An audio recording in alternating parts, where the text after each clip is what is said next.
Guys, welcome back to my channel. I'm Simone, and let me move the microphone closer. So today I want to talk about Dr. John McDougall's The Starch Solution. But before that, I just want to give an update on day 4 of the potato cleanse. So I've been feeling really amazing. I have so much energy. I've been sleeping like a rock and I haven't been doing any exercise. I haven't even left my apartment in like 2 days, or 3 days. And yeah, digestion is on point, and I don't really feel super hungry between meals. Like I ate like 3 times today. I just had leftovers, and I also made some potato fries again, which I will be doing a recipe on sometime during this 30 days. I'm getting a better tripod so I can do better recipe videos. But yeah, so I've just been really happy with it so far. So today I didn't have any fruit or vegetables, just the vegetables and the broccoli soup. That's it. So yeah, and yesterday was again, I ate a lot more than I thought I was going to eat. So yeah, I'm just going with the flow, just going with what I feel like eating, and I don't really feel restricted or bored yet. I feel really great. So the reason why I want to talk about the starch solution in today's video is because, as you can see, Dr. John McDougall loves his potatoes, and I read this book for the first time 2 years ago. No, 3 years ago. It was before I was vegan, and I kind of struggled with it the first time that I read it, because at the time I still believed that the healthiest foods were fruits and vegetables, and that I couldn't lose weight unless I ate a really high protein, low carb diet, because I was experimenting with a lot of diets then. So when I switched over to being vegan and whole foods plant-based, this was one of my favorite books because it explained in the beginning sort of, or the argument that John McDougall uses is that every major civilization on earth has thrived on starches, and traditionally civilization hasn't really relied on meat as like a main food source because it's just really unreliable and really expensive. He also uses the example of his own patients that he's healed using this diet, and he compares a starch-based diet to the standard American diet. And I agree that a starch-based diet is a whole lot healthier than the standard American diet, and you can heal even if you have really serious health issues, just by taking out the harmful foods, all the animal foods. And I also like the part when he describes the 5 major poisons found in animal foods, and he basically says this statement that all animal foods are more alike than different, and that really changed a lot for me. He kind of compares beef, chicken, cheese, eggs, and talks about the protein, fat, cholesterol, methionine, and dietary acid in each one of those, and how similar they are, and that really opened my eyes. A lot of people think that, for example, fish is healthier than red meat, for example, or eggs is like the healthiest animal food or something like that. But really, all animal foods are just protein and fat in different quantities. There's virtually no carbs in animal foods except for honey.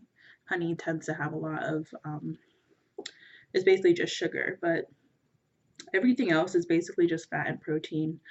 And what our body really runs on is carbohydrates. And the reason why he likes starch so much, and the reason why it's such an easy way to transition from the standard American diet to a healthier diet, is because it's a complex carbohydrate. It's made up of sugar. So like when you digest it, it breaks up into these other usable sugars for your body. And which means that you stay fuller longer. So even though other foods like greens and berries and um, non-starchy vegetables might have more nutrients, more antioxidants, etc., per calorie than starches. Starches are denser and have higher calories and take longer for your body to digest, so you don't have to eat as often. Which he ties that to his argument again that that's why civilization thrives, that we don't have to spend all day eating. And if you have observed raw foodists and people who only eat raw food, in the beginning, if they're transitioning straight from a standard American diet to that kind of diet, they do have to kind of constantly be eating, and they have to eat pretty large quantities to satisfy their hunger because these are such lower calorie foods, and your body is digesting these foods so much quicker that your hunger signals get turned back on. So I think that the Starch Solution is an excellent place to start for any new vegan, any new whole food plant-based eater. Eating this way tastes really good. It's super easy. You don't even really have to know how to cook well at all to eat this way and eat well. And he actually, let's see, this whole last part of the book, I don't know if you can see how thick it is, super thick. It's all about practical solutions and practical advice. And all of this part here is all recipes. So it's like most of the book is actually recipes and citations. So I want to read a couple of pages from it. They're not long pages, it's just like a list of stuff. But he has this 7-day Sure Start plan, and I just want to read some of the like rules or like what he says are good things to, or like a good way to start eating this way. It says, eat more starch, eat as much starch as you like, don't go hungry. So I like that because you don't have to count calories. You just go with your hunger, and it's really like low effort mental wise. Like you don't have to think about it too much.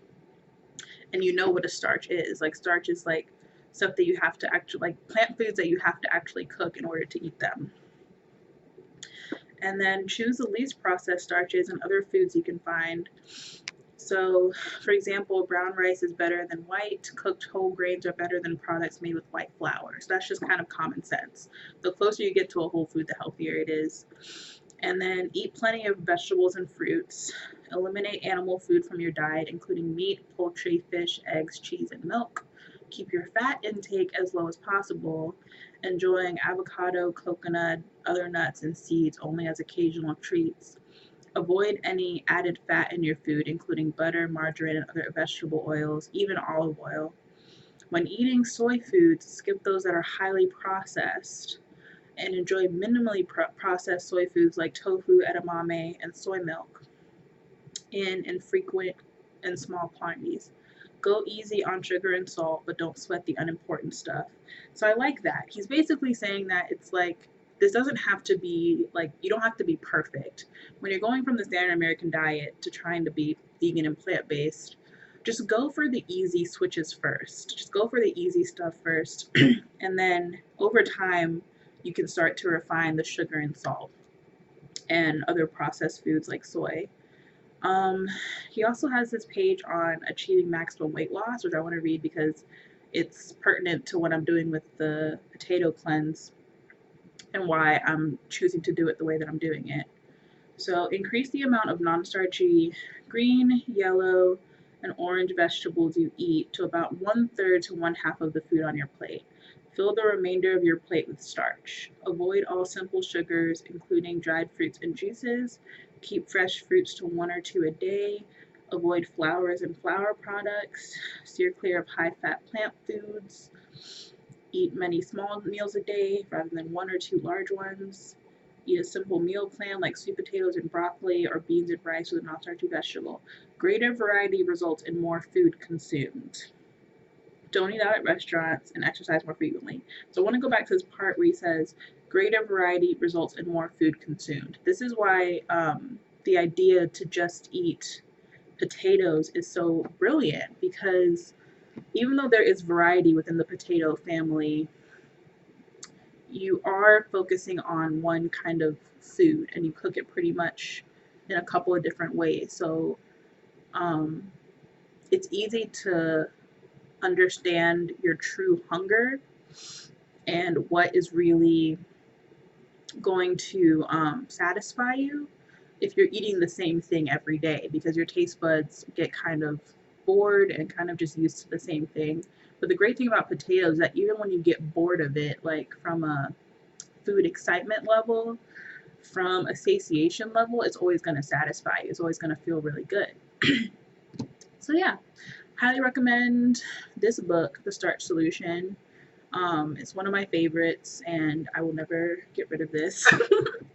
I still go back to it and read it every now and then because it's just written in a funny way too. Like I just like his personality. It kind of reminds me of my dad. He's just like kind of an ornery old man. He doesn't have time for any bullshit.